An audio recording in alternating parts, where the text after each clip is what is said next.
Today on Building the Broncos, Carl and Nick will create their collaborative big board for the 2018 draft class as it pertains to the Denver Broncos, going 1 through 50 of their top players on a big board, specifically to the Denver Broncos.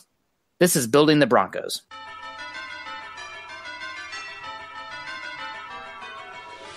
Welcome to Building the Broncos with your hosts, Nick Kendall and Carl Dumler.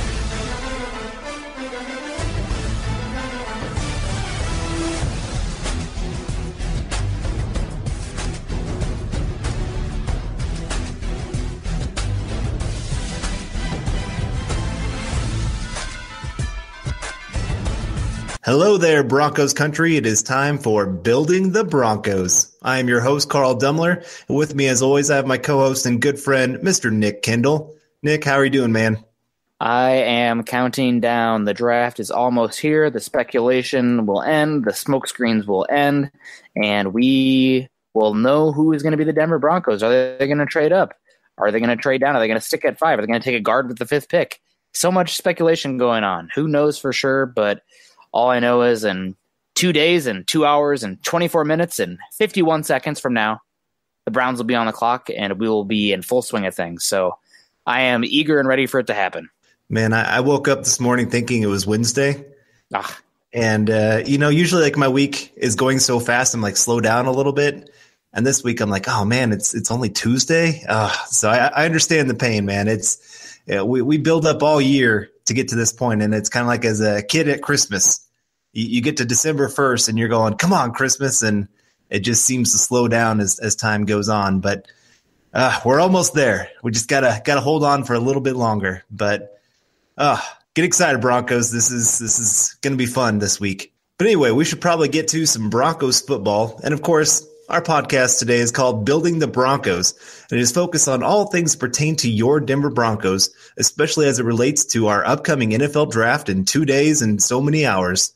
With Nick and myself being draftaholics, we will be bringing you fresh insight and analysis each and every week in every single episode, from scouting reports, player values, scheme and personnel fits, and just a little bit of general draft-related banter. Follow myself on Twitter at Carl Dumler MHH, as well as follow Nick at Nick Kendall MHH, and be sure to tweet us any questions or opinions you have, because we live for talking Bronco football. You can also follow the podcast Twitter account at HuddleUpPod, and make sure you check out ours and our co-writers' written content at MileHighHuddle.com, a part of 24/7 Sports, an affiliate of the CBS Sports Digital Network. We know you listeners are as football, draft, and Bronco crazy as we are, so please give us a click and subscribe to us on iTunes as well as Stitcher. And don't forget to share us on Facebook and Twitter. We wouldn't be here today without you listeners, so as a call to action, please go to take the time and go to iTunes or Spreaker to rate and subscribe to let your voices be heard on how you enjoy our show. All right, Nick, well, this is probably our last podcast before the draft, and it just seems surreal with how much we've talked about the draft even during the season, and we're finally here. And you and I were kind of talking earlier this week that maybe we should probably present our actual Broncos big board and maybe present some thoughts on what we'd actually like to see happen beyond just maybe the quarterbacks, because we've talked a lot about the quarterbacks, but just players that would be of great value for the Broncos. And so we decided that we're going to go every other, not pick, but every other slot for our big board. And I drew the short straw, I guess, if you want to call it that. And we'll have the first, I'll have all the odds and Nick will have all the evens. And I'm going to start off with a guy that I think we're both going to agree. And remember, this is a Broncos big board. So this is not, hey, these are the absolute best players in this draft. I think that's something we have to really keep in mind. This is, if the Broncos are drafting, these are the players I would have at the top of my board. And number 1 for me, Josh Rosen. Need I say any more? You could say a little bit more, I guess. Okay. I'll say a little bit. So, Josh Rosen. When this whole process started, had him as my third quarterback behind Mayfield and Darnold, and especially had Darnold there at number 1. And I felt like he rubbed me the wrong way a little bit at first. But the more I've gotten to know about the kid, the more I've heard him talk, the more impressed I become by this player. And I just feel like he's one of those guys that fits that mold of guys that last 15, 18 years in this league. You know, you got those guys like a Cam Newton who he has his great moments, but he's also breaking down. He's already had a few surgeries. Not saying that Josh Rosen hasn't had a couple because of injuries, but the Cam Newtons of the NFL just don't last for that 15, 18 years. They just, unless they really learn how to play from the pocket. And so Josh Rosen, I just feel like with his intelligence, his ability just to play in pretty much any scheme, that's another big part with me is he can fit well with our coaching staff right now and challenge them and make them a better coaching staff, in my opinion. So I love the kid. He's not the go light the world on fire, as you see sometimes with Mayfield and Darnold, but he's just consistent as can be. He's everything you want in a quarterback, pretty much. Yeah, I'm a big fan. There's obviously some concerns, the durability and personality stuff, and it sounds like he might be the guy that takes a slide. So we'll see what happens. I mean, good quarterbacks slide all the time. Aaron Rodgers, prime example, but we'll see what happens. The NFL is crazy, especially the draft. It's must-watch live entertainment television. So we'll see what happens. The second pick, or the second slot on the draft board for me, on our big board, I'm going with Sam Darnold, quarterback from USC. I've been back and forth. I pretty much have a tiebreaker, a tie between Baker Mayfield and Sam Darnold. And in the end, I'm going to go with the guy with a slightly better arm, a slightly better size, and 3 years younger. 3 years younger. Sam Darnold, if he starts week 1 NFL, he will be the youngest person ever to start week 1 for an NFL team. He won't even be, I don't think he turns 21 until, I want to say it's June. So really young guy, tremendous upside. He has a lot of things that make you wow. It's inconsistent right now, but again, for the Broncos, you have a guy like Keenum. Getting a guy like Darnold for the Broncos makes a lot of sense because you're not forced to go with him round 1. I mean, he does have some footwork issues that need to be cleaned up. Great, that's fine. Keenum can play year 1 if you totally have to, or if the team starts to falter with Keenum, which is, I mean, probably more than possible, then you make the switch. So for me, Sam Darnold will be number 2. Good choice.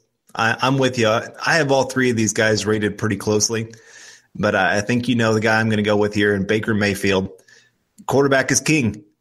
There's no way of getting around that. And if the Broncos can land one of these 3 quarterbacks, I really like their chances of competing for the next 5, 10, 15 years. I really like all 3 of these guys, and for different reasons. Baker Mayfield, you got to love his fire, his passion, his drive to be great, to prove every naysayer wrong. There's just something about players like that have that underrated aspect of their game that just everybody doubts them. Everywhere they go, they get doubted, and then they just keep proving everybody wrong. And it'd be hard to pass on him if he was there at 5 for sure. Love him. I love his fire. I've been watching his Facebook videos or whatever, documentary, whatever they've been doing with him. And parts of it make me love him more. Parts of me hate him more. He's just that guy. He's got that cocky attitude. He knows he's the main guy. He knows everywhere he goes, he's the celebrity. He's got a little kid about him on some things. Like he went up to a complete stranger asking them if he could have a drink of their drink. And I mean, I remember doing that in high school, and I thought it was the funniest thing ever, but maybe not the funniest thing for your starting quarterback in the NFL. But anyway, there's still something about him. There's something that if you don't want to be the team that misses out on him if he becomes great. Yeah, I think all 3 of those guys will end up franchise quarterbacks in the NFL. And I'm going to kick it off here with the 4th player on our collaborative big board. To me, as you've said in the past, you don't know anybody who's as big on value positions round 1 as I am. So I'm going to go with the second most valuable position on an NFL team, and that is the edge pass rusher. Interior pass rushers are getting more important by the day, but still, if you can have a guy that can change the game from the edge position, you're going to have a game breaker. I mean, look at Von Miller, look at Khalil Mack, look at Clowney, Garrett last year. The edge rusher is super important, and you need teams that can get after the quarterback. Carl, you know how much pass rush a team needs? More? That's exactly right. More. So for me, Bradley Chubb is the 4th player on the board here after these quarterbacks, and he's not a perfect fit for Denver's base 3-4, but with how much sub package they play, he can play nickel edge rusher totally fine, and there's a lot up in the air with Shaq Barrett and Shane Ray. So getting an edge rusher that is penciled in across from Von Miller the next 5 years, I mean, that's beautiful. That's the way to play the draft game, and I would be ecstatic if the Broncos took him there. Agreed. I can't argue with anybody in that top 4. I might change a little bit of the order. I did have Baker Mayfield at 2 over Sam Darnold, but I mean, like I said, it's just preference, I guess. It's pretty much a virtual tie. I just went with a little bit more size, a little bit more arm talent, a guy who's 3 years younger. Right. And so it's really hard to disagree with any of them. Well, for number 5, I'm going to go with Quentin Nelson. And I went back and forth on a few guys here. This is where it gets a little bit more murky when it comes to, because like you said, you convinced me that position value matters. I was looking at something the other day and it was showing 10 years ago what was the cap hit of the top 10 players. And you look at edge rusher, you look at quarterback, like quarterback went from 15.25 million to 25.25 million or something like that for the top 10 guys. It's just showing how much more valuable that is. Edge, again, has gone up. But you look at offensive guard has gone up a little bit. Running back is the one position that has actually gone down. Yeah. From 10 years ago. That's what's crazy to me. And it just shows the NFL just says, hey, look at how many running backs are coming into the NFL draft. Why go spend big money when you can just go get a guy that's going to be of closer value? But Quentin Nelson is just hard for me because it's a position of huge need for the team. I don't mind some of the right guards that we have. I think there's going to be a good competition, but you get Quentin Nelson. He is a day one plug and play starter, guy that has that all pro potential. You've talked about it before of some questions a little bit about his athleticism, but his strength is off the charts. The guy he fits so well in what the Broncos want to do with their offensive line and just making that mean unit that nobody wants to go up against. So I got to have him there at 5, but there's other guys that I could see an argument for sure. Yeah, for me, if those top 4 are off the board, I am looking to trade down because Quentin Nelson, I agree with you. He would be the 5th player on my big board. That said, I don't like the value of taking a guard, a running back, tight end, nose tackle, even a safety in the top 5. I just don't. I couldn't get behind it. So if some team wants to come up and trade for a quarterback that slipped, that's the way you probably got to go. But again, speaking of positional value, you just touched on a position that's not as valuable as it's been. I mean, it's actually lowered despite the cap increasing, but talent's too good here. I'm going to go with Saquon Barkley at number 6. I had another guy that I was going back and forth with, but I think Saquon Barkley is a very good talent. I wouldn't put him up there with Zeke Elliott. I don't think he's as dynamic as a bell cow type of back, a guy that can carry the load between the tackles. There are issues with Saquon Barkley's patience as a runner between the tackles, and I understand the league is changing. You get these matchup guys that can be instant offense. I mean, look at McCaffrey going 8 last year. He was a guy that also wasn't great between the tackles, but he was so good as an explosive home run hitter, as a receiver, that he was worth the pick. So Barkley's up there because he's more than just a running back, but he's still going to be listed as a running back. He's going to get paid like a running back, and I just have issues using that high of a pick on him, but still the talent is overwhelming. So I'll go with him number 6 on our Denver Bronco big board. Yeah, I just watched one of his games earlier today, and I would say half of his carries went for 0 or negative yards. Yeah. I mean, he hit a couple home runs during the game that really help his average, but there's nothing that really throws off a drive more than a running play going for negative yards.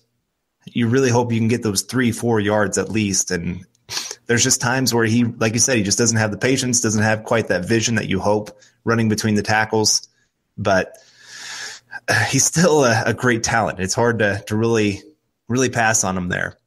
Yeah. All right, and the thing also about him to me is that, I mean, he's already had a decent amount of carries throughout his career, so that's going to devalue him. And are you going to get him for that second contract? What's he going to be at that second contract? I don't know. But at the same time, off the field, Saquon Barkley sounds like probably the most genuinely great, one of the most genuinely great people in this entire draft class. So there's so much back and forth here, but in the end, I go with him as our 6th player on the big board. And again, if those top 4 are gone and the next 2 on my big board are Nelson and Barkley, I'm looking to trade down. That's just me. I'm in complete agreement there. Yeah. All right. Well, my number 7 player would then be Roquan Smith, inside linebacker from Georgia. And I think I value those off-ball linebackers more than others, just because if you can find one of those guys that can be a huge help in the run game and the pass game and be leadership on the field, get everybody in the right position and be one of those instinctive guys, those guys become huge value, especially in today's NFL where, like you said, you got running backs like Saquon Barkley, a Christian McCaffrey that need a guy with his kind of athleticism to cover and be able to be comfortable leaving them in one-on-one coverage. The Broncos haven't had it.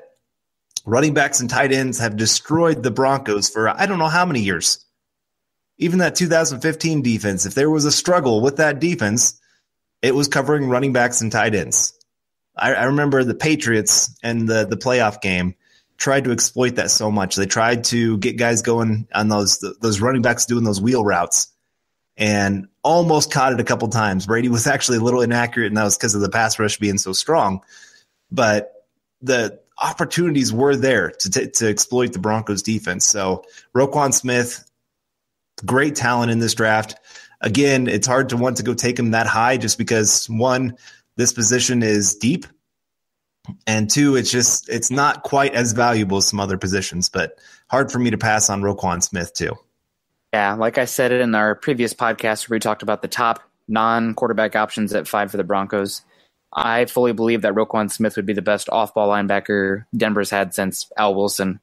He does have some issues, and that will be exacerbated in the 3-4, I believe, because the way to beat him is you run right at him. So if you don't have as many defensive linemen eating up blockers and giving Roquan space to chase the ball carrier, where he's amazing, he can get washed away. So he's going to have to be a little bit better getting off blocks, taking on offensive linemen, coming up and filling those gaps. But great leader, very, very instinctual, so smooth in space, and just plays with his hair on fire. So far, we have the exact same big board. I wouldn't disagree with anything. I almost went Roquan instead of Saquon Barkley because that position is just more valuable than running back these days. But Barkley, I think, is a tier above his peers compared to what Roquan is to his peers in this draft. So the 8th player on this collaborative big board, I'm going to go with a player that's actually been linked pretty heavily to the Broncos in some recent days. Cornerback Denzel Ward from Ohio State. Finally, Carl, we were actually tagged on that video on Twitter that I always bring up when I talk about Denzel Ward, that one where he actually was kicked out of the game, ejected for targeting on a clean hit. And that's a sub 5'11", 185-pound cornerback that's laying wood on that poor Maryland receiver. So I really like Ward. He's as smooth as any cornerback in this class. He's never going to be the best guy on the boundary because of his size. You know, some guys jump ball and everything like that are going to give him some issues. I mean, that's a deficiency he will always have. But he's just always in guys' hip pockets. He's probably, I would argue, he's one of the top 3 athletes in this entire class. And he's one of the few cornerbacks that I think has the ability to play man inside and outside. And he's not a bystander when it comes to run defense. So cornerback is probably the 3rd, 4th, or 5th most important position on a defense these days, or not on a defense, on a team these days. And it's a position that the Broncos highly value in their defense. I mean, you have 3 cornerbacks that can match up and play man coverage across the line. That opens up so much for what your defense can do. So for me, 8th player on this collaborative big board, Denzel Ward. Well, and it's hard when so many teams are trying to spread a defense out. I mean, the spread offense has taken over the NFL. Yep. That's where teams want to go, and especially look at like the Patriots. They love to have all those kind of matchups and just try to find their one-on-one guy that they can go exploit and get into space and let him go make a play. And getting a guy like Denzel Ward keeps that no-fly zone strong for the Broncos. And you add Sua Cravens, you add our safeties. I think you're looking at Simmons maybe I think he's going to have a great year. I think he's going to have a breakout year for the Broncos, honestly. And as long as the pass rush gets there. Right, exactly. But you just keep that unit strong, and you keep it cheaper because you got a cornerback in the draft, so 4 or 5 years. So you could maybe go and still pay a Roby and kind of keep the same thing that you've been doing, where you had Talib paid and Chris Harris paid, and then you had Roby on that rookie contract. So Lots to like about Denzel Ward. A little bit shorter than you like for that number one cornerback, but hey, Chris Harris is short, and I think most Bronco fans would agree that he has been outstanding for the Broncos. All right, well, number 9 for me is going to be Derwin James, safety from Florida State. And I've gone, again, it gets really murky after, the further you get, the more murky it gets of players, and it just kind of becomes a little bit more preference. But just his leadership really sets him apart. Things I've heard of, just when he speaks, like everybody in the locker room just shuts up and just listens to anything this guy has to say. And I just feel like, especially with Ward gone, with Talib gone, with Ware gone, there's just a lack of great voices in the locker room right now, and guys that can really rally a team when they absolutely need them. And Derwin James, he's one of those guys, you can move him around and use him in so many different ways. And I just feel like he's there's another safety that everybody has kind of going really high, Mika Fitzpatrick. But I think Derwin James is that greater fit. I just think he embodies everything that we want our defense to be.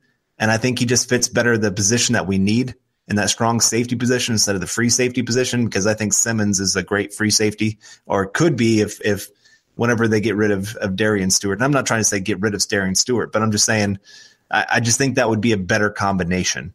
And I love Derwin James. I would love to see what he could do with this defense. Yeah, he is a very unique talent for his height, weight, speed at that strong safety position.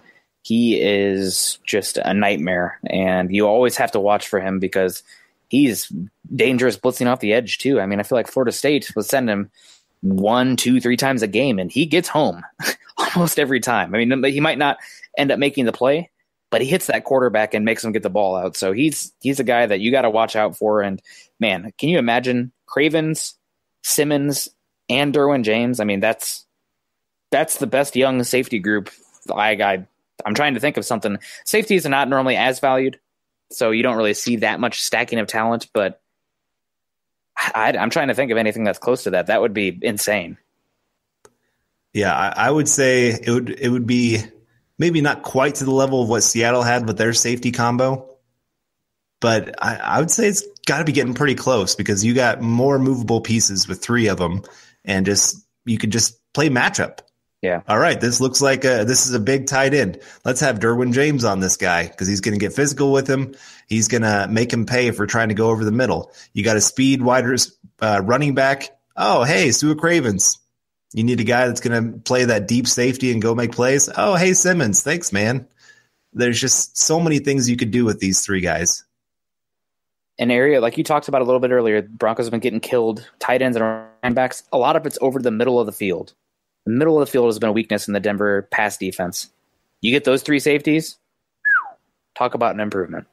Alrighty, well, speaking of the middle of the field still, I'm going to go with the 10th player on the board here, and this is one, I feel like this 10th spot, I've gone back and forth so much. After these 9 that we've both agreed on here, it's kind of a drop-off, in my opinion, but that's okay. And I am going to go with off-ball linebacker Tremaine Edmonds from Virginia Tech, 6'5", about 250 pounds, moves very well, youngest player in the draft. He's still got some ways to go in as far as his instincts, his ability to diagnose plays. Sometimes I feel like he's out there guessing rather than reading, which can lead the second level of the defense vulnerable to some big plays. But he's such a unique player with his length and his athleticism and his size. And you're going to get him for 3 contracts before he's even, 33 years old. So big upside there, and linebacker is a position the Broncos could definitely use an injection of talent. So Tremaine Edmonds, he's my second rated linebacker, and he will he will round out the top 10 for us on this collaborative big board. And I think he fits the 3-4 defense much better than even Raquan Smith, just with his size and ability to take on blocks and still power off of them. I like that idea of him playing with this defense. Yeah, he's a fun one. I have heard it sounds like Denver is not as high on him as the media is, so we will see about that. But hey, this is our Denver Bronco big board if we were running the show. So I'm going to have Edmonds here at 10, and I think he's definitely a step under those first 9, in my opinion. You got a tier difference there, but he's still a good player, and he rounds out the top 10. All right, well, It's hard to disagree with that top 10 for sure. 11 for me, I'm going to stick with the safety position and go to Minkah Fitzpatrick. Like I said, he's not exactly what the Broncos need. I just think you said it before. He's a better version of Justin Simmons. So do you really want to stack that on top of what you already have? I don't know. It's hard because he, again, is one of those guys that can match up with tight ends, can match up with running backs, and he can match up with wide receivers because he can play cornerback as well. There's just a lot of things that he can do for you. And he's a turnover machine. That's the other thing that I really love is this guy finds the ball, catches the ball. And the Broncos just haven't had those turnovers the last couple years. They dropped those opportunities that would really completely change the game around. And so getting a playmaker like Minkah Fitzpatrick, again, this is one of those guys I like, but I just don't know if he's the best fit. But it's hard to pass on that kind of talent. I think this is about the right spot for Minkah, too. He should be out of the top 10. I think 11 to 17 is where he should go in the draft, and so that he makes sense on the board here. I would have a couple guys higher than him on the Broncos board because, like you mentioned, he's just an overlapping skill player to Simmons, so I feel like you're not really creating the versatility on that back end that you would with a guy like Derwin or even Denzel Ward, another cornerback, but he's a talented player, and he's a great leader, so I totally understand where that would come from. For me, for 12, this is honestly where it starts to get murky as soon as the top 9 are over. It could be a lot of players, but for me, for the Broncos, again, edge rusher is a super valuable position, and this is a guy whose tape 2 years ago, phenomenal, perfect pick, perfect fit for the Broncos as far as an edge rusher, very similar to a better version of Shane Ray, a bendier version, more refined version of Shane Ray, and that's Harold Landry from Boston College. He had an ankle injury this year, and that zapped him of his ability to bend the corner because, hey, guess what? Ankle flexion is a huge part of edge rushers being able to bend that corner. But as Landry showed at the Combine, he still got it, and he's a very, very good fit for the Broncos as far as a speed rusher off the edge. So I'm going to go with Harold Landry as the 12th player on the big board just because that edge rusher position, you can never have enough of it. And Shane Ray and Shaq Barrett, this honestly might be their last year in Denver. So getting a guy opposite of Vaughn again, big deal. So I'm using that first-round pick on an edge rusher if I can, Harold Landry. Did you just mention ankle flexibility? Ankle flexion, man. Or flexion, sorry. Yeah. It's kind of an inside joke because Nick had somebody get after him that he didn't know about football because he was talking about ankle flexion one time. Oh, goodness, that was a fun debate. And then all the coaches came in and pooped on that guy. Yeah. So I felt vindicated. He's like, what about all these drills that we do exactly for this purpose? And he's like, it don't matter. Okay. Sounds good. Oh, sometimes the conversations we find ourselves in talking football gets interesting. Facebook, man. Yeah. Oh, man. Anything goes on Facebook. That's for sure. Yeah. All right. Well, 13. I'm going to have to go with your boy, Taven Bryan here. Ooh. And this is that edge class is just not as deep in this group. And so to me, if you can't find an edge guy, you still got to find a guy that can get after the quarterback to take pressure off Von Miller. And Taven Bryan is a man that plays with his hair on fire. He is one of those guys that you just imagine pairing him with Bill Kollar and Kollar getting a hold of this guy and saying, let's just go play with our hair on fire. I'm going to teach you technique to win. I'm going to teach you how to have awareness. But man, I just picture that. I think you'd have even a better version of Malik Jackson. And the Broncos have missed Malik Jackson. You and I had this debate, and I said that I thought that Trevathan was the more missed guy, but they still haven't replaced Malik Jackson. And the defensive line, we've talked about this. There's a lot of questions right now. There's just so much up in the air. Gotsis, what's going to happen with his legal case? Wolf, injuries. How much longer is he really going to be able to play? Those are your two defensive ends right now, and both of them could be gone in a year. So you need to add some young talent to that group. And Taven Bryan, he is a phenomenal talent that I think could end up being a top 5 player in this draft.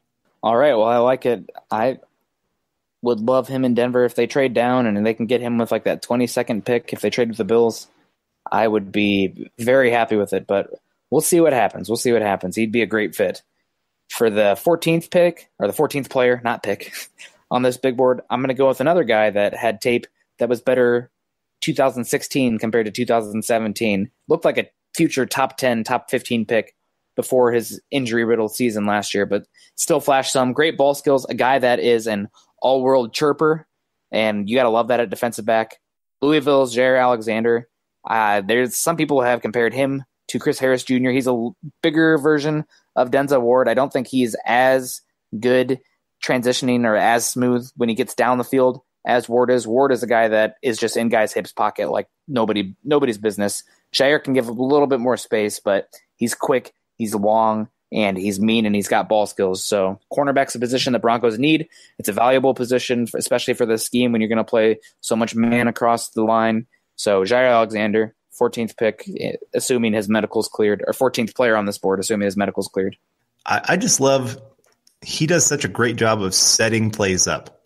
Like you said, he'll give a little bit more space, but he knows he has the makeup speed to still get into position. So he'll bait a quarterback into making a bad throw.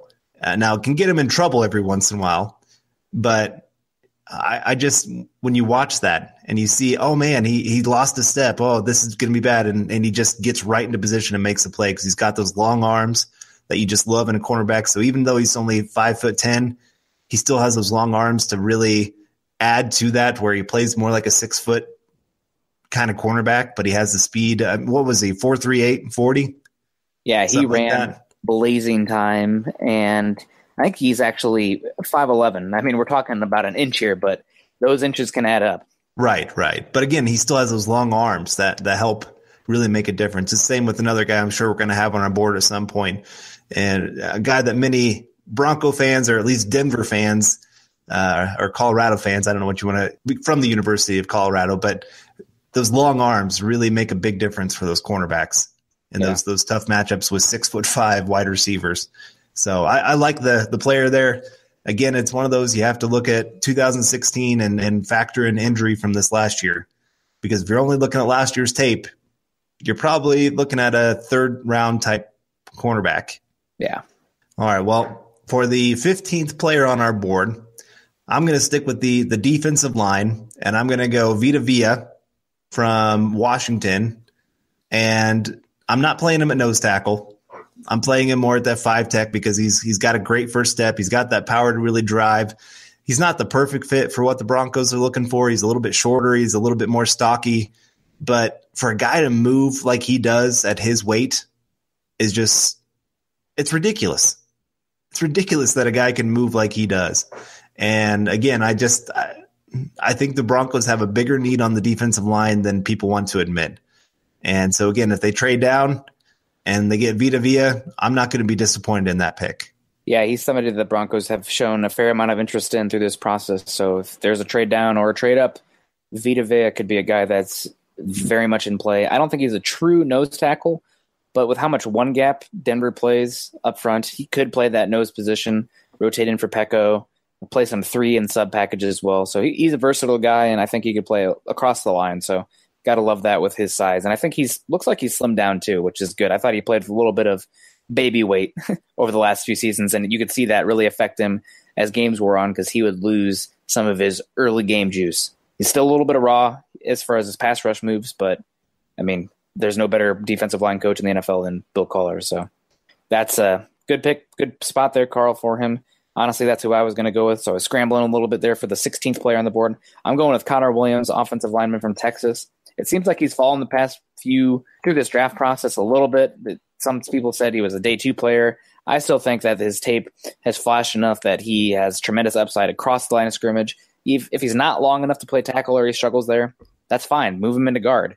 If he's not great there, then you move him to center. I think he literally has the potential where he could play all 5 positions on the offensive line. He has great combat skills, good athlete, good ability to get to the second level, and he's another guy. I think he's just 21 years old, so very young, very high upside, and I think that adding a guy like that to the offensive line would help the quarterback, the offense for years to come. He's another guy that I think if you just watch his 2016 tape, you're going, this is a top 10 offensive tackle pick. Yeah. And I think people have maybe taken too much into account this last year when he was injured and still trying to recover from some of that. And he did struggle some. I mean, that's you can't get around that. But when he's healthy, he is one of the best offensive tackles in college football. And like you said, he has a lot of versatility. You can plug and play him. And for the Broncos, the fact that you could start him off in guard because you don't need a tackle right now, and then move him to tackle whenever or whatever position you need him to. I mean, he fits well with what the Broncos need right now.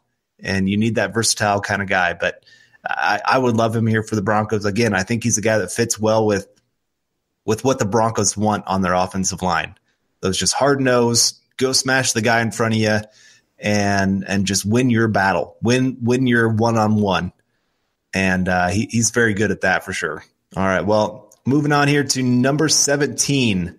I've gone back and forth on this because I really didn't want to have this guy this high, but again, just because of position value, I guess I'll go Marcus Davenport. It's weird. I say I don't exactly like the player, but I like the upside too. And if we're getting him here middle or late first round and pairing him with Von Miller and saying, hey, Von, go teach this guy what he's got to do. He's got that first step quickness. He's got some power to his game. He's just raw. He just wins with athleticism right now. And obviously that won't work in the NFL. So that rawness makes it hard for me. Like I said, I've gone back and forth on him quite a bit, but I still like his game. I still think there's potential there to be great. I agree with you. He's going to take some work, but again, edge rusher class, and he could end up being one of the better ones in this class because his height, weight, speed is good. It's not all worldly, but it's good. And he doesn't have the medical red flags that you see with like Josh Sweat, for instance. The 18th player on this collaborative big board, my turn. I'm going to go with the first offensive tackle in this class, Mike McGlinchey. He's a guy that I don't think he has the upside that you typically want from an offensive tackle. I think he'd probably be best in the league as a right tackle, but he has versatility to play either size. I think he could play either scheme, and he's very safe. There's something to be said about being a safe player at offensive tackle in today's day and age.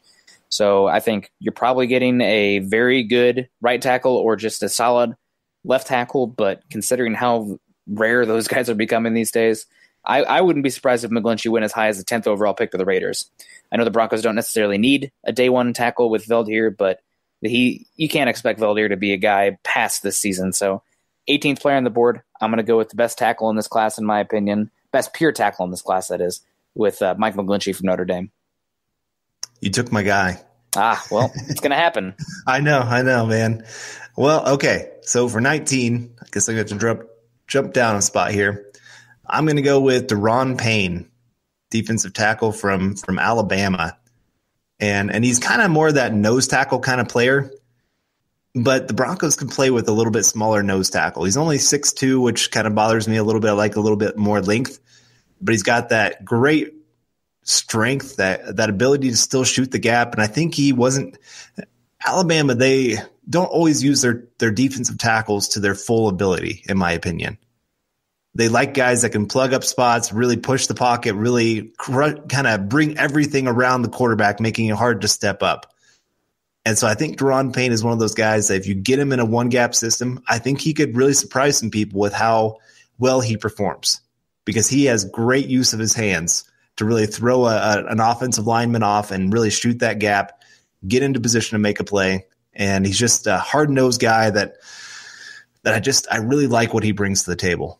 Alrighty, not a bad pick. I wish he played every single game like he played the playoff series for Bama. He was so much better in the playoffs than he was in the regular season. So we'll see there. But I can't really disagree. I think he'll probably go above this range.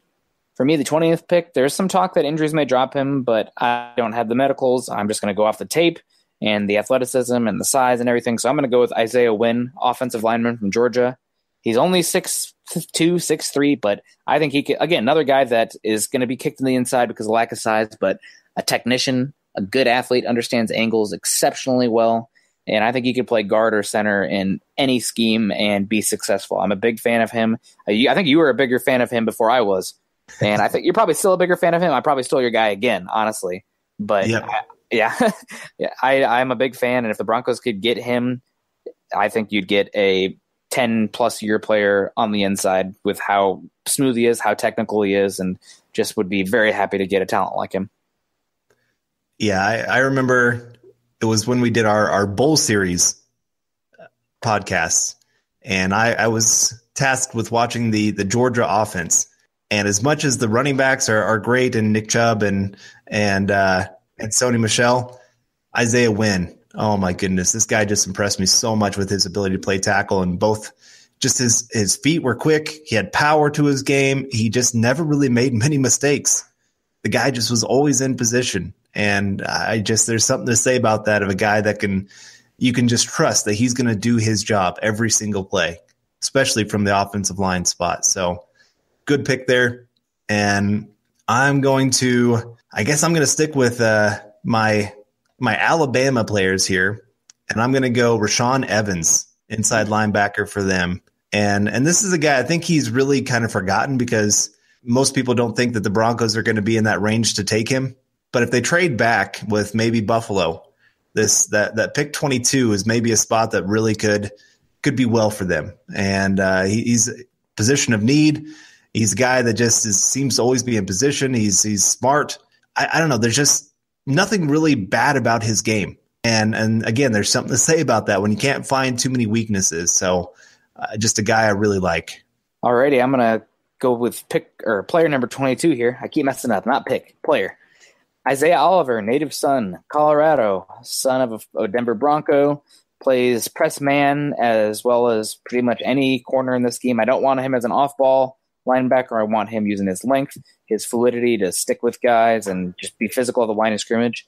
He does need some work as a run defender. Kind of right now reminds me he's a little bit of a liability, kind of like Dominique Rodgers-Cromartie was as far as his ability to protect the D gap against the run game. But I think he's a great fit for the Broncos, especially because they're looking for a guy who can be more of a boundary corner. That way you can put Roby or Harris in slot and nickel, and I think Oliver could end up being one of the best press man corners in this class. He's got some ball skills. He's got return ability. He's a good athlete, and I think the best is still yet to come for this cornerback. Very good pick. I'm going to go with a guy that many have linked to the Broncos for many different reasons, and Will Hernandez, offensive guard, UTEP. And, of course, we know the Broncos' new offensive line coach, Will Hernandez, was on his team from college. He's got great power. The Broncos saw him at the Senior Bowl. There's just a lot to like about his game. Again, just one of those plug-and-play starters that you're just going to be really happy that you got. Again, just that perfect fit. If the Broncos want to become more of an aggressive run team that just destroys people in front of them, it's hard to beat Will Hernandez for that position. So I would love him here. Again, if the Broncos trade back, get a couple first-round picks, Will Hernandez would be a day one starter for the Broncos. Yeah, he's a perfect fit for the Broncos, what they need. I wish he was a little bit longer, but what can you do? You know, he's not a perfect player, but he's steadily risen his draft stock. He was one of the better guys in Mobile, so very interesting guy. And if the Broncos can get him, I'm sure everybody, him, the coaches, and the fans would all be very excited about it. Another guy that's pretty famous for donning the neck roll, I'm going to go with Leighton Vander Esch for the 24th pick. He's a guy that recently has been very linked to the Denver Broncos, which I find interesting.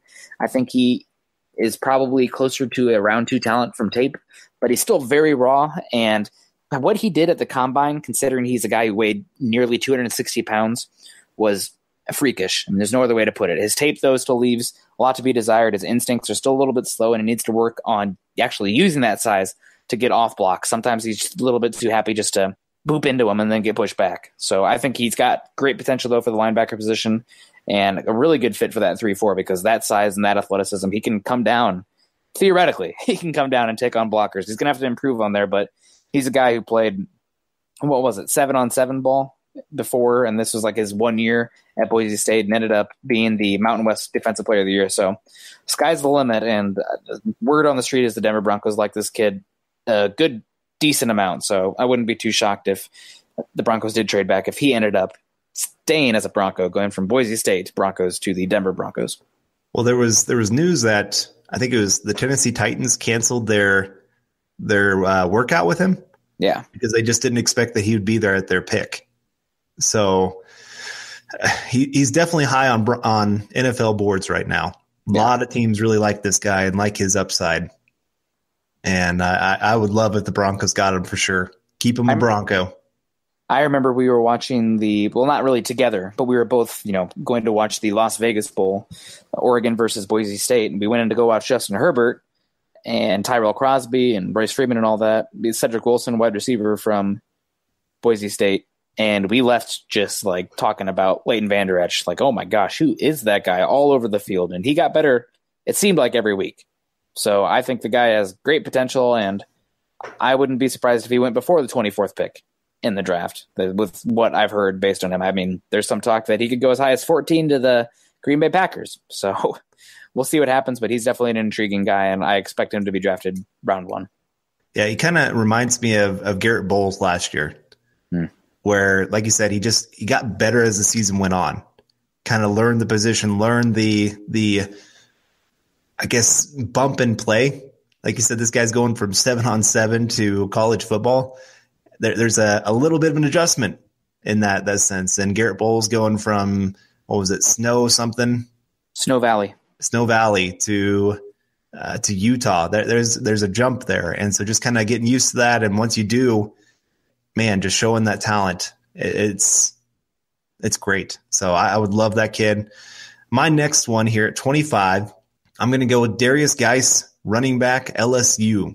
And if the Broncos stick with Case Keenum and play him under center, I feel like Darius Geis would be a great fit. The Broncos don't really have that true in-between-the-tackles runner. I mean, Booker is okay at it, but he's not great. He just doesn't have that vision. He's a little impatient, kind of like we talked about with Saquon Barkley. Darius Geis, I think he would be an absolute weapon. Now, there's a lot of talk about some character concerns. There's some talk of his interviews didn't go well at the combine. He was the guy that brought up questions that he was asked and really made them public, and teams don't really respond well to that. But again, if we're just talking talent, this guy is an absolute stud. Yeah, just durability and running back position knock him down. All right, well, we're halfway to 50, but before we continue, we got to tell you about our sponsor, Audible. Get a free audiobook download and a 30-day free trial at www.audibletrial.com/huddleup. Over 180,000 titles to choose from for your iPhone, Android, Kindle, or MP3 player. Again, that's www.audibletrial.com/huddleup. All right, Carl, well, we're going to have to kick it into a little bit more of a higher gear here for the next 25 people.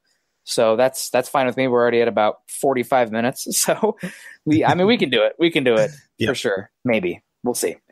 With the 26th player on this big board, I'm going to go with cornerback Josh Jackson from Iowa. He's still a pretty raw guy. You could see it in his positional drills at the combine. His back pedal is still pretty high, and he's a guy that is going to need some time to work on his press man ability. But as far as ball skills and turnovers, which is so valuable in today's NFL, I think Josh Jackson is a tremendous player. If Denver played a scheme like Tampa Bay where they use more off-ball coverage with those cornerbacks, I would be way more into Josh Jackson, and I'm a big Iowa fan, so having Josh Jackson this low, below Isaiah Oliver, would probably give some people a pause. But again, this is the Denver Broncos big board, and I think Jackson's not a perfect fit for Denver's needs, at least day one as a cornerback, but he has the length, the athleticism where he can improve there, and then that all-important ball skills, which if you have them, you are going to be a valued asset in the NFL because turnovers are, I wouldn't say they're the name of the game for defense, but they are extremely, extremely valuable.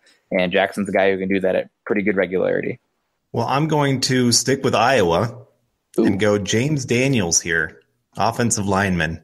He's a guy that I think his perfect fit is center, and I don't know whether the Broncos are going to move on from Paradis or not. But he's also a guy that can play guard, and just that athleticism. I would love to see what this guy can bring to the table for the Broncos. You can kind of plug and play him, and it'd be hard to pass on that kind of talent at this point. And he's also another kid who's extremely young. I think he's only 20 years old. Very bright as well. I know I've probably already told you this, but listeners, I have a master's degree in epidemiology, public health from the University of Iowa, and I was speaking with Daniels at the Combine this year. And he's like, oh, once I'm done with football, I want to go back and get my master's in public health and epidemiology from the University of Iowa. And I damn near pooed myself. I was so excited. So he shot up number one on the board for me after that. But James Daniels, probably a better fit for zone. But with I mean, who knows what Denver's going to be playing 2 years from now, right? So you have a guy that can be – Matt Paradis is a better fit for the zone. So Daniels, I think he can get bigger. He gets to the second level as good as any interior offensive lineman in his class. Way more athletic in the drills than probably any other offensive lineman I watched this year. So I'm a big fan. 28th player on this big board. I'm going to do it, Carl. I'm going to do it. Josh Allen, quarterback from Wyoming. I understand. I'm not a big Josh Allen believer, but it's the same thing as Paxton Lynch. I wasn't a big Paxton Lynch believer, but the reason he was a first-round talent still, he had the big arm, he had the athleticism, and from where I was at, I could not judge his intelligence or his work ethic. I didn't know the kid. So that's the reason I think he's failed so far in Denver. But Allen's not the exact same thing. More athletic, better arm talent, played in a pro-style system, but still should go probably in about the same spot. And given his tools and everything, he's a first-round pick. He will be a first-round pick. He has a very high rate of busting, and at least in my opinion. But there's a reason teams are projecting him to go top 5. We have him 28 on the draft board. So we're not crazy. We're not calling him an undraftable player like some people. But I think that you got to roll. If you're going to roll a dice with him, it's probably the end of the first round if I was the general manager. I have him 32nd on my board. Okay. Right at the end of the first round, just because quarterback has that value. Yeah. And my next player on my board actually is another quarterback, and it's Lamar Jackson. Okay. And I know Broncos are not high on this guy, but if we're talking a guy that can have a day one impact that could really go and light this league on fire his first year as a rookie, it's Lamar Jackson. And I just love the biggest thing that I love about his game is that he went from being a complete running quarterback to start off his college career to working to become a passing quarterback. He's not a finished product as a passing quarterback by any means. His passes to the sideline are not very accurate. He's more of a middle of the field kind of guy, or deep right or deep left kind of thing, or short passes kind of. But it just, again, he's a guy that's just growing. He's just learning the position, and so he's not the perfect fit, but it's just hard to pass on that kind of talent, especially at that kind of position. Yeah, he's just so unique. And you have the added bonus if he doesn't work at quarterback, you're going to find a way to use him. Obviously, I'm not saying that he's going to be a wide receiver in the NFL. That said, 3 or 4 years down the road and he hasn't quite made it work at quarterback, he's a good enough athlete where he could play pretty much any position and be successful. So that's not why you're drafting him in the first round. Obviously, it's because quarterback, but you have that caveat in there. All right, for the 30th player on this big board, we're going to go with the first wide receiver. This won't be the first wide receiver picked. Last year, I was floored when 3 went in the top 10, so odds are I'm probably lower on the wide receivers than when the NFL will take him because the NFL demands matchup weapons these days. But I'm going to go with DJ Moore from Maryland. He reminds me of a Super Saiyan version of Carlos Henderson, where he's bigger. I think he's better in space. He's more athletic. He's going to have to work some on his routes. He's a little bit more raw, but once he gets the ball in his hands, reminds me a lot of a running back, and he will lower his shoulder too. Has some issues with press coverage. It's going to have to be some work there, but I think he's got tremendous athletic upside, and when the ball's in his hands, he's pretty special. He's not a guy who's breaking down 90-yard receptions all the time. He's not taking it to the house, Dante Hall, Devin Hester style, but he's making 2 or 3 guys miss and lowering the shoulder and getting extra hard yards on the field. So DJ Moore, 30th player for me. Boom. That was my next player on my board, actually. All right. Well, there you go. And that's a good thing. I'm going to follow that up with another wide receiver and go with Calvin Ridley, wide receiver out of Alabama. And, I like this kid. He's not perfect. He's not a true number 1 wide receiver. He's better as a number 2, but he's a guy that runs great routes. He's smart. He has a little bit of issue with being consistent with his hands. But again, if you're looking at that number 2, number 3 kind of wide receiver, which we know the Broncos are, I like his fit. He's a guy that I know I'm going to get something out of him. There's a lot of wide receivers that I am going to question whether they're going to bring anything to the table. You talked about 3 wide receivers going really high last year, and none of them did diddly squat in the NFL as a rookie. Calvin Ridley, to me, is a guy that's going to come in as a rookie and actually do something, because he's such a finished product at the position. And it's hard to find because so many teams just run about like 3 or 4 routes with their wide receivers and just don't ask them to know too much. Just say, hey, just go win with pure athleticism. Calvin Ridley can do a lot more than that. Yeah, he ran pretty well at the combine. He's just a guy who offers practically nothing at the catch point and doesn't have great size. So he's limited, but he's a good route runner. He's a good athlete, and he has solid hands. So odds are if the quarterback can get it there, he's going to make some noise. For the 32nd pick, I'm going to go with defensive tackle Maurice Hurst from Michigan. A little bit smaller than you'd hoped. He actually got sent home from the combine because of his heart issue. However, they determined that the heart issue was not serious. I can't speak for Denver or any specific teams, but it's been released that the heart concerns are not serious. I wish he was a little bit bigger, a little bit longer for Denver's scheme. I think he's probably more limited to purely a 3-tech. I don't think he has the length to play 5 technique, take on some tackles, and sometimes even be an edge setter in that regard. But he's got a great first step, plays with good hand usage, good leverage, and he can get after the quarterback from the inside. We talked about Malik Jackson earlier. The Broncos, pass rush is synergistic. If you have one guy that's getting after the quarterback, teams can do things to wash that guy out. We've seen that with Von Miller this past season. Number one doubled guy, moving pockets to the left, just avoid Von Miller. But if you have 2 or 3 guys that can get after the quarterback and be matchup problems, that makes everybody better. So Maurice Hurst, interior pass rusher, with the 32nd player on the big board. Just to do a little plug for a really cool show, All or Nothing. They did a college version, and they did the University of Michigan. And I was astounded by how cool it was. I actually liked it more than the NFL one. And so I'd highly recommend it. They have Maurice Hurst on there, a lot of other players that might be of interest to the Broncos over the next couple years. And, of course, Jim Harbaugh, hard to beat his kind of personality being on TV. So was Rashawn Gary on there? Does that name ring a bell? Yes. He's nice. Mm-hmm. Yep. He was one of the most, I think, shown players. That's because people know he was a high recruit. He's a special talent. Right. So. Yeah. No, it was interesting. And they had a weird quarterback battle going on. You got to see like the Broncos with real talent. Right, exactly. They did have McCaffrey. Then they had this sophomore kid that was actually really good, but he kept getting hurt every game he played in. So it was kind of weird to watch him. But again, that's just a little plug to go watch that. It's on Amazon if anybody's interested.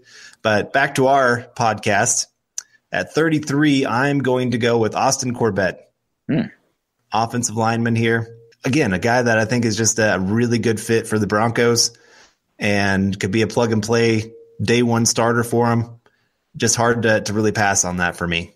I'm going to go back with offensive line here, interior offensive line, specifically with the 34th pick, Billy Price. Some people say he is a top 25 pick in this class. I think he's not as long or as athletic as I'd want, but he is a tough mofo, and he was cleared for that torn pec, I believe I saw today on Twitter. So that is a very talented guy who can play guard or center and really technically refined. So I really like Billy Price's game. I think he's somewhat limited upside, but you have a tremendously high floor and a guy that's going to be, at worst, I think a solid starter on the interior offensive line that can play multiple positions. So Billy Price for me, the 34th player on this board. Very good pick. I am going to go to the pass rush here and go with Sam Hubbard of Ohio State. And I wouldn't just play alone, have him this high, but again, just because of positional value, it's hard to want to pass on that. And just a guy that I think would be a nice 1-2 combo. I don't think he's going to be anything like absolutely special, but he's going to at least take some pressure off of Von Miller for sure. All righty. Well, it's my pick now. I'm going to take the third safety from this big board. Justin Reed will be the 36th player on this big board. Safety from Stanford, extremely intelligent. He's a guy, he's the brother of Eric Reed, who was a first-round pick from LSU that played past few seasons with the 49ers. He's a guy that also is kind of similar to Justin Simmons, where he can come down and play nickel as well, can play that canopy, deep cover one safety. But I also think he has some ability to play some strong safety as well. A tremendous athlete. I mean, he absolutely just blew up the combine, so I wouldn't be surprised at all. But he's been heavily linked to the Panthers and the Steelers at the end of round one. So I think he could sneak into round one, but because of the need for the Broncos, they don't really need a safety. That's honestly probably the best position on the roster right now, at least long-term projection. But he's too talented to not have on this board. So 36th pick is going to be safety Justin Reed from Stanford. His interception against Sam Darnold was outstanding. Yeah. Just showing his leaping ability, his athleticism to really track the football. Loved it. He's a good player. All right, well, 37. I'm going to go back to offensive lineman again, and I'm going to go with Frank Ragnow. Ah, you dog. That's what I was going to go with. Did you? Okay, yeah. He's one of those guys. I think he's rising on a lot of boards, or at least a lot, maybe not Media NFL attention. boards. Yeah, media boards. Yeah. He's getting a lot more attention. People going, oh, man, how did I miss this guy? And I think he's one of those guys you can plug on any of the three interior positions and be really happy. And he was one of those guys. I did have to go take another look. I had kind of skimmed him. You know, you get so many prospects, you're kind of going, okay, I'll watch one game. Oh, he was pretty good. And now I've gone back, watched a couple more, and I'm going, oh my gosh, this guy, he's definitely a top 40 player. Yeah, not too bad. Not too bad. Alrighty, well, now it's the 38th player on this board. Looking over what I have here, I'm going to have to go with, there's so many different ways it could go. I guess Cortland Sutton is where I'll go with this 38th pick or 38th player on this big board. Big-bodied wide receiver, tremendous catch point, a little bit raw in inconsistency, but he showed good size, and his 3-cone at the combine was really outstanding for a guy his size. He has the potential to be probably one of the few true number one boundary receivers in this class, where I think Moore and Ridley higher floors. I mean, there's different tool sets, but if you're looking for a guy that can be, Demaryius Thomas-esque, where you have him lined up on the boundary, jump balls, red zone weapon, everything like that, that's probably Cortland Sutton in this class. So I'm going to go with Sutton here with the 38th player on this big board. I'm not a huge fan of him, but depending on the team and what you're looking for, he's definitely a fit for a lot of teams out there. You don't like the athletic, not as refined wide receivers. You like the guys who are much more technically proficient. Like last year, you were really not high on Mike Williams. He's kind of that same kind of wide receiver. Right. Exactly. So I have a type. I do have a type. I will admit that. Or don't tell your wife. Yeah. I cracked a joke the other day. She called me, and I was still in bed, and our female dog was on top of me, and she goes, "What are you doing?" I said, "Oh, I just got a girl on top of me right now." And yikes! She didn't even flinch. And I was like, "Did you hear that?" She goes, "Yes, you have our dog on top of you. I know what you're talking about." And I was like, "Oh man, this is what happens when you're married as long as we've been." I've already heard all your good jokes. I laughed the first time. They're old now. Yep, pretty much. I've been in a relationship long enough to know that. Oh man! All right, well, back to our big board here. I'm going to go with one of your guys here, in Lorenzo Carter. And it just one of those height, weight, speed guys that you really hope you can develop. And if you develop him, he becomes one of the top 15 talents of this draft. But again, this is where you're seeing some weaknesses to a lot of these guys, where maybe they have high upside, like you said with Cortland Sutton, Sam Hubbard. Some of these guys, you're looking at some higher upside. Maybe their best days are ahead of them, and that's what I feel with Lorenzo Carter. If he goes to the right situation, his upside could be so much better than even what he showed in college. Yeah, he is definitely an interesting player, and his best football could be above or ahead of him. He's just a freak athlete. All right, well, only 10 more left, or I guess 11, because 40 to 50 would be actually 11. But I'm going to go with Ronald Jones here. I think he's a guy who's a dynamic playmaker. I know that you've spoken highly of him in the past. Broncos have a need at running back, and I think Jones can run between the tackles. He's more powerful than you'd expect, and he does have to show off hands. He has to improve there, but I think he's a dynamic guy, and I think 40 is probably right around where he'll go in the NFL draft and makes sense for him. Yeah, he's the guy. The big thing I really liked was he improved as college went on. Yeah. You see a lot of running backs that just pretty much show the same thing every year because they've just been that athletically talented. But to see him improve his game, improve as a power runner, as a guy making people miss in space, he would be a great talent to add for sure. Mm-hmm. Well, I'm going to go another weapon here, but at the wide receiver position, I'm going to go Christian Kirk. And And if any of you listen to our roundtable NFL draft, you will know that I was pounding the table for this guy for like 3 picks straight. And we finally got him. I couldn't believe that he lasted as long as he did. But again, just a weapon that you add to your team. He's not refined. He's not a finished product. That's why I have other wide receivers like DJ Moore, Calvin Ridley ahead of him. But he's my number 3 wide receiver just because he has higher upside than those two, in my opinion, because his athleticism is just off the charts. I got to ask a little bit of a side. We're running long, obviously, like what's new. We got to close out this draft podcast the way we started, always running over it on time. But Eric was mentioning yesterday that Anthony Miller's medical report came back a 4, which is a high mark. Not a 5, not clean, but a 4.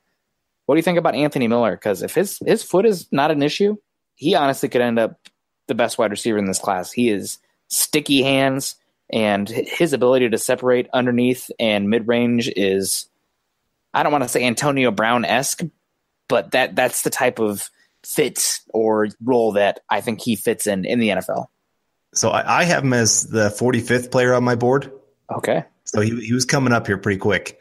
Okay. But he would be higher if I fully trusted that his foot is completely good. I like a lot of players, yes, their foot can heal, but it seems like it's just easier for those injuries to come back. Yeah.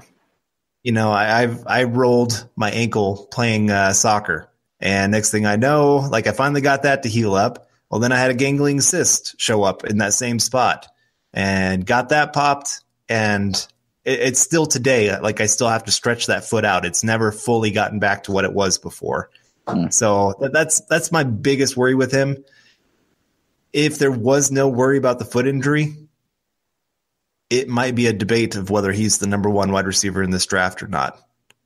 Yeah. I might have him above DJ Moore just because he's more of a pure wide receiver.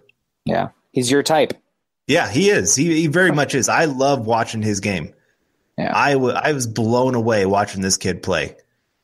But again, there's just some worries for me with him that he's not going to quite live up to the hype, not live up to the type of player that you want. But if we got him here at like 40 for the Broncos' 2nd round pick, I would be jumping out of my seat excited for what he's going to bring to the Broncos because he is one of those guys. I think he could be a true number 1.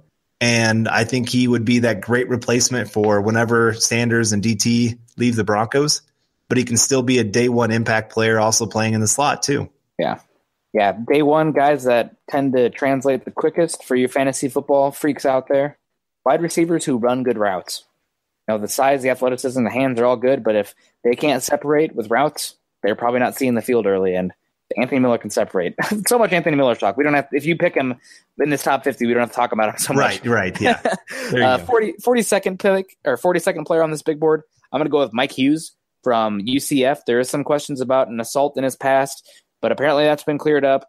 He not a pure great athlete at cornerback position, but probably one of those guys that's scheme dependent, has ball skills, can track down the field, can stick with guys, and I really like his game. I think that the cornerback, like we talked about, a very valuable position, and if the Broncos miss out on Oliver and Jackson, Hughes could be a guy that could play inside outside and end up being a pretty darn good boundary corner or even some slot ability in the NFL.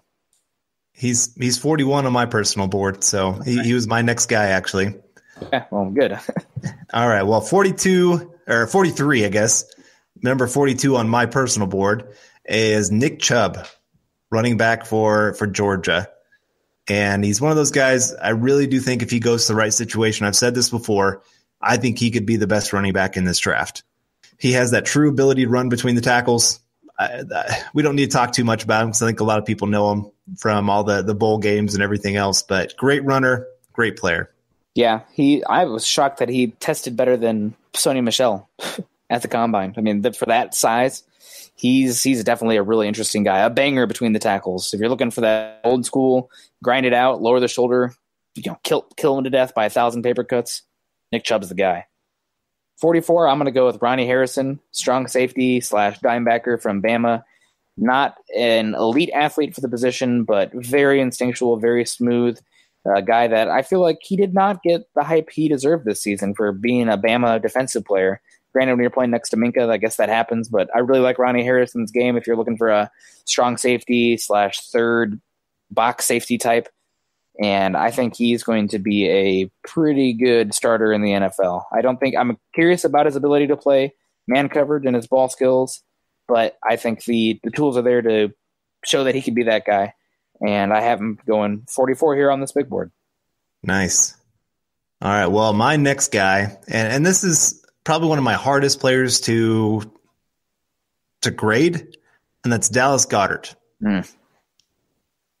I don't quite know what he is because he didn't do any of the testing. He played at a lower level in college at South Dakota State. And so it's hard to know what you're really getting, but the upside is huge with this guy. And I really do think the Broncos need a second tight end. Even if Jake Butt is a great player, I'm still more keen to having a second tight end that you can bring in, and teams have to really guess. Are they running? Are they passing? What are they doing? And you still have a weapon either way. So hard to pass on a guy like that.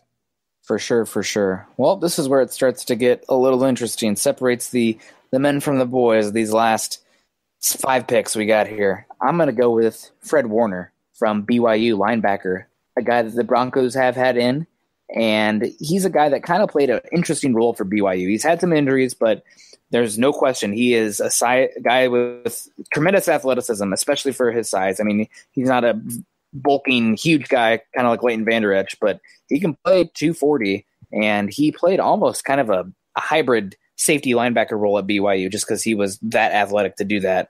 And when I saw him come down and play in the box more and take on blockers, I thought he did a pretty good job.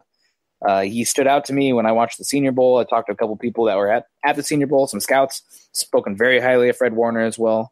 I expect him to go middle to top of second round as long as his medicals came back clean. So I'm a big fan of Fred Warner, and if the Broncos don't go linebacker round 1 and those other 4 we've already listed are gone, I would be very happy if they ended up taking Fred Warner top of round 2, or if he fell to the top of round 3, I'd be extremely happy. I really like Fred Warner. Good, very, very good pick there. All right, well, this is where I get my Anthony Miller on the board. And like I said, we've already talked about him. Great player, would be a great asset to the Broncos and day 1 impact player for them. All righty, well, the next one is going to be a guy that honestly I've seen him anywhere from the first round to day 3 because his injury concerns are very concerning. But Josh Sweat, freak athlete, height, weight, speed, ability to bend. I mean, just long arms. If he didn't have injuries, people would be calling him like Jadeveon Clowney. You know, he tested that well at the combine, especially for his size. I mean, what was he? 6'5" with like the longest wingspan of anybody there, and 260 pounds. I mean, just pretty phenomenal. Yeah, pretty phenomenal stuff. Yeah. When he said he was going to run a sub 4.5 40, everybody just started laughing, and he just looked blank stared at us. He's like, I'm serious. I'm doing that. So he's edge rusher, and the medicals are concerning. That's for sure, but I just see too much potential there. And I think he can play stand-up 3-4 base edge, or put his hand in the dirt, play some more 7 technique in sub package. And as long as he stays healthy, I think he's going to be a dangerous weapon pass rusher for any defense in the NFL. Yeah, it's just hard to hear that he could only practice 1 day a week while at FSU because of those knees. Yeah. But like I said, it's you're looking at the height, weight, speed combo, and it's hard to really want to pass on that. Yep. All right. Well, number 49, I guess I'm gonna go quarterback here, and I'm gonna go Mason Rudolph. And I was really torn on whether to put him on my board or not. He's one of those guys, I think with the right system, right coach, he could do okay. I don't think you're going to get anything special, but if you're talking about a second round quarterback, you're not usually expecting outstanding, I guess. And he's a smart guy. He's a guy that's going to be very likable in the locker room. He's going to work hard. I know that. There's a lot to like, but just the arm is just not quite there. Yeah, he's got some tools, but I feel like you're on the money with this one. He's just doesn't have enough. You know, it's just not enough arm, not enough athleticism, and he played in that system where you didn't see him throw with anticipation like you saw Baker Mayfield. So interesting guy, and worst case, I think he's going to end up a very good backup quarterback for a long time, but I'm not taking that in the second round if I can help it. I'm looking for a starter. Alrighty, well, the last player here on this big board, I'm just looking over, biding my time, I'm going back and forth here. I'll put it up to you, Carl, actually. I know this is my pick, but I'll put it up to you. I am between Tyrell Crosby, Sonu Michel, Jamarco Jones, or Nathan Shepard. So the highest one I still have on my board personally is Sony Michel, but hold on. I would probably put Tyrell Crosby because of his position versatility. I just think I would rather have a great offensive line than that of a great running back. And I feel like Crosby is one of those guys, again, he's got such versatility to play 4 positions on the offensive line, and I think you're going to get decent production from him. Yeah, smart guy, very interesting. Nathan Shepard was very strongly considered as well, but the small school stuff. I know he's from out in your neck of the woods at Fort Hays State, but he just misses it here. So, all right, well, that's 50 guys. I guess I'll run through it here for you listeners. Number 1, Josh Rosen. Number 2, Sam Darnold. 3, Baker Mayfield. 4, Bradley Chubb. 5, Quentin Nelson. 6, Saquon Barkley. 7, Roquan Smith. 8, Denzel Ward. 9, Derwin James. And 10, Tremaine Edmonds. 11 through 20 is Minkah Fitzpatrick, Harold Landry, Taven Bryan, Jair Alexander, Vita Vea, Connor Williams, Marcus Davenport, Mike McGlinchey, Deron Payne, and Isaiah Wynn. 21 through 30, Rashaan Evans, Isaiah Oliver, Will Hernandez, Leighton Vander Esch, Darius Geis, Josh Jackson, James Daniels, Josh Allen, Lamar Jackson, DJ Moore. 31 through 40, Calvin Ridley, Maurice Hurst, Austin Corbett, Billy Price, Sam Hubbard, Justin Reed, Frank Ragnow, Cortland Sutton, Lorenzo Carter, Ronald Jones. 41 through 50, Christian Kirk, Mike Hughes, Nick Chubb, Ronnie Harrison, Dallas Goedert, Fred Warner, Anthony Miller, Josh Sweat, Mason Rudolph, and round it all out, Tyrell Crosby. So, all right, Carl, well, we did it. We're only an hour and 20 minutes in. So 50 guys. I was really concerned when I said 50. I'm like, man, this is the stuff of like 3 or 4 podcasts. I know. We really could have done that, but we actually stayed on task today. Yeah, we did. But that's going to wrap up this second episode of Building the Broncos. You can find Carl on Twitter at Carl Dummler MHH and myself at Nick Kendall MHH. Also, make sure you head on out over to Mile High Huddle, a new affiliate of 247 Sports and CBS Sports Digital, to find ours and our co-writers' articles, not just pertaining to the draft, but all things related to your Denver Broncos. Make sure you head on over to iTunes and leave us a 5-star rating and comment. Your support can help us continue to bring you our Denver Bronco deep dives. We aren't just here to bring you the news, but an in-depth analysis each and every week from team building, game planning, and 365 days, maybe 24/7. Get it? 24/7? Thank you. I was just waiting. You're supposed to laugh, Carl. I'm sorry. 24/7 coverage of the Denver Broncos. You can follow the Huddle Up podcast by subscribing to us on iTunes and for Android users, Stitcher, as well as check us out on YouTube. You can follow us on Twitter at Mile High Huddle and at Huddle Up Pod. Again, please be sure to subscribe and rate us and reach out to us as we love interacting with you fellow Bronco fans. For Carl Dunbar, I'm Nick Kendall, wrapping up another episode of the Huddle Up podcast. We hope you enjoyed it, and we will see you all next week. Carl, Thursday, it's happening. Oh, man. I can't wait till we do the review of the Bronco draft. Heck yeah. The built Broncos. Past tense. Love it. As always, go Broncos and go draft. Mile High Huddle.